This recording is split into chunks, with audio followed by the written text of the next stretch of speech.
All right, so chapter 7. So we're going to talk about time management. You should have your book. This is chapter 7. You should have your director workbook. I'm even going to suggest that you have some paper, a pen, your calendar, or whatever you use as a calendar. If all you use is your phone, you might try to pull out at least something to make some lists with during this activity.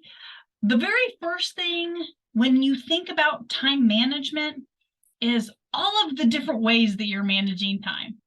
So if you use something at home in addition to something at work, for this lesson, I would really encourage you to make sure that you have all of those, because you're going to find out that one of the biggest things that directors are doing is they are juggling all kinds of activities, right? So in chapter 5, we talked about monkeys. And you know what? As directors, we've got monkeys coming at us from our employees, from our family members. They're coming from everywhere, right? So we have to make sure that we're really keeping things balanced.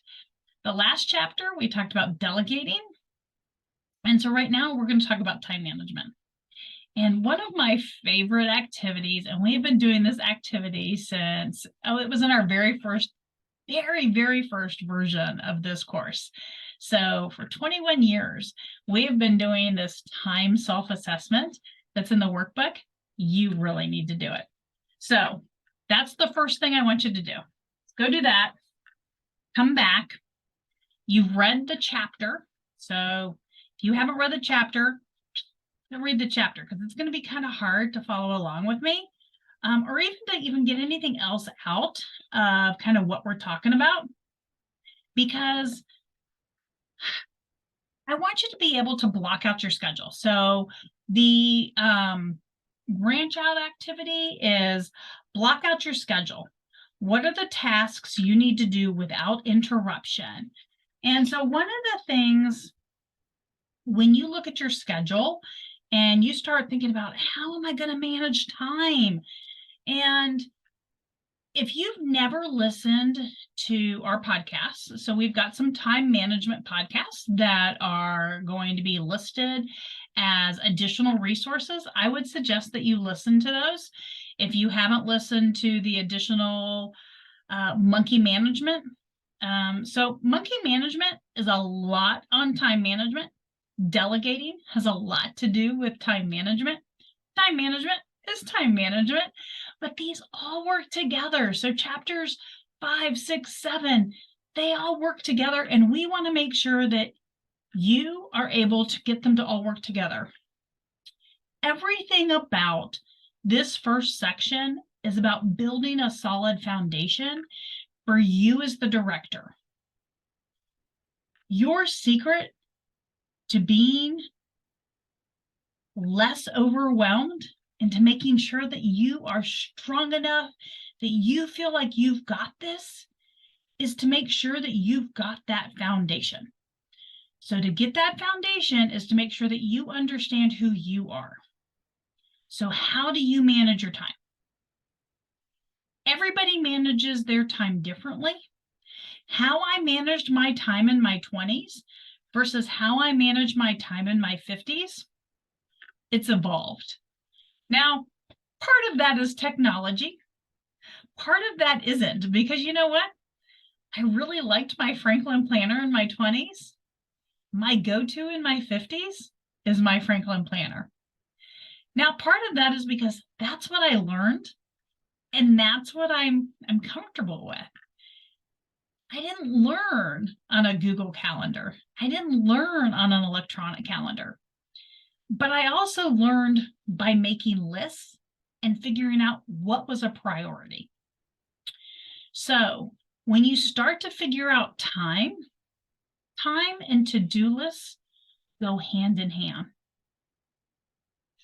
Just because you have a to-do list of 4 items, 14 items, or 40 items, You've only got so much time during the day. Whether you're a director or an owner, all day is not how much time you have to give to your business. We want to make sure that you're not overwhelmed. And the only way to do that is for you to put up those boundaries and those walls to say, I only work from this time to this time, and to make sure that you give yourself some time to not be at work. That comes into managing the time. Just because you're busy all day long doesn't mean you got what you needed to get done. So one of the secrets is Tiger Time. I know, what a fun name, isn't it? So Carrie started really doing a lot about Tiger Time a few years ago because we really wanted to make sure that you understood how important it was that you had time that literally was time that was uninterruptible. That's what I meant. Uninterruptible. Nobody at all broke through that wall. Now, that could start out as 10 minutes a day. Now, you may need 2 hours a day, but it may have to start out as 10 minutes at a time, because your staff may be so used to having access to you all day long. And you know what? Just because you have an open door policy doesn't mean it has to be open all the time. It also means that sometimes there's some work that needs to be done with the door shut, because you need to focus. Because you know what? You're going to get it done quicker if you really stay focused. And every one of us are going to be different. Now, if I want to do my bookkeeping, I'm going to get it done a lot quicker during my Tiger Time or my focus time. And you know what I do? I get out my door hanger, which in my case is a boomerang. See this guy right here? It's my door hanger, my boomerang. And I stick him on my door and it's shut. And everybody knows you can't come into my office, in my case, when my monkey's on my door. I don't have time for other people's monkeys. I don't have time. This is my Tiger Time. You do what you need to do.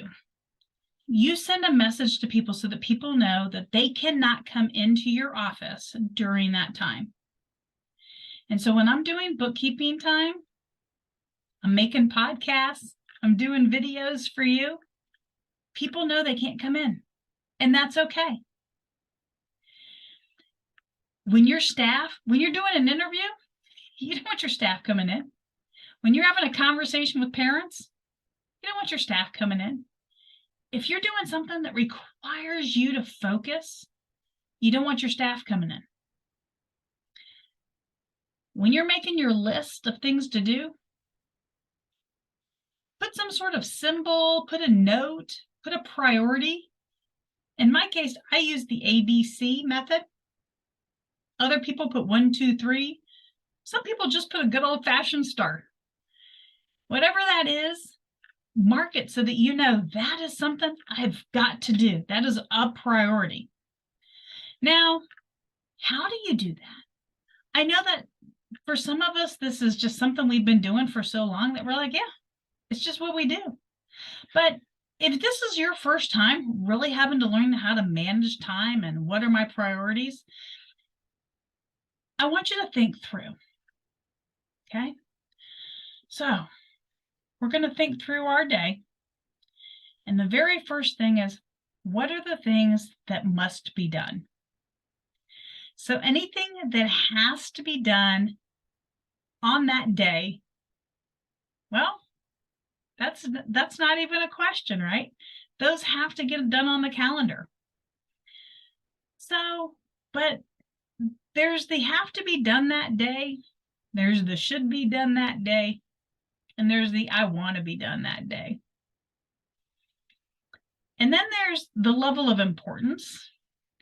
So a should be done that day or a must be done that day, that is related to, say, licensing or a regulatory agency.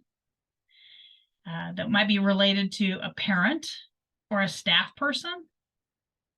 something related to a financial issue, those are all pretty important, right? So those are going to be priorities. If it's related to placing an order and you just want to make sure you have it before the end of the week, here's my question. Is that going to stress you out if it's not done?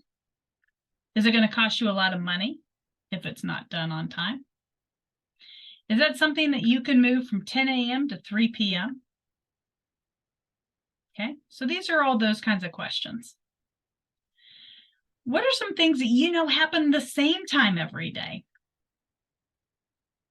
Are you always the person who handles lunch? Are you always the person that opens or closes? Do you always do deposits at certain times? Do you always go around and give breaks and allow people bathroom breaks? Are you a substitute in a classroom? So some of these things are things like, do you always do this, right? And if you know that this is the case, these are things that you're going to put on your calendar. So when I'm doing it, I'm going to start with what are the things that I have to do today? So I'm going to start with my list. Now, these are my have-tos. And then do my have-tos have a time? Once I've got my list of have-tos and I have the times next to my have-tos, sometimes, I just got other things I want to get done, right? It would just make my life easier if I got them done today. Okay. And sometimes, what are things like that? Some of those are the things that I'm going to maybe work to delegate. Okay. So it might be some delegate, SOPs, maybe some things that I need to get done in the next week, right? Okay. These are the types of things that we move into that category. Other things that we want to get done that also maybe need to get done are the nice tos, right? So the nice to get done today might be maybe birthday. Okay, so we're going to make some birthday plans for folks, right? Or here's one that I want you to think about. And again, every business is different. Every staff person's a little different. Every director's a little different. But where would you put, say, social media posts or writing the newsletter? So where I would put it and where you would put it might be different places. So where are you going to put marketing? If your program is full and you have a wait list, you might put that in a very different place than where you might put that if you've got 10 empty spots. Because if you have 10 empty spots and marketing is really important to your program, that's a have to. If you've got a wait list, that's a nice to. So remember, not everybody's time management is going to look the same. Not everybody's to-do list is going to look the same. Your time management and your to-do list are going to evolve over time. As you continue to think about it, and you write up these lists every single day, I want you to also think about, when do you make your to-do lists? Are you a morning person? Are you an evening person? I want you to think about the people you work with. Are you a director with an assistant? Are you a director with an owner? When do people who work with you want to talk to you? Carrie and I were just talking about this week, and it was amazing to realize that some people don't actually think about this. And if you're a director who is an early bird, but yet you have an owner who's a night owl, how does that work? You know what, as a director, it is not your job to make sure that you are available to the night owl to have conversations about the business. owner, you cannot expect your early bird to go out of their way in the evening to be available to you. They're an early bird because chances are they go to bed early. It's not their business. They're not thinking about it 24/7. You are. You've hired them to run the program. If you've hired them for 40 hours a week, that's what they're going to give you.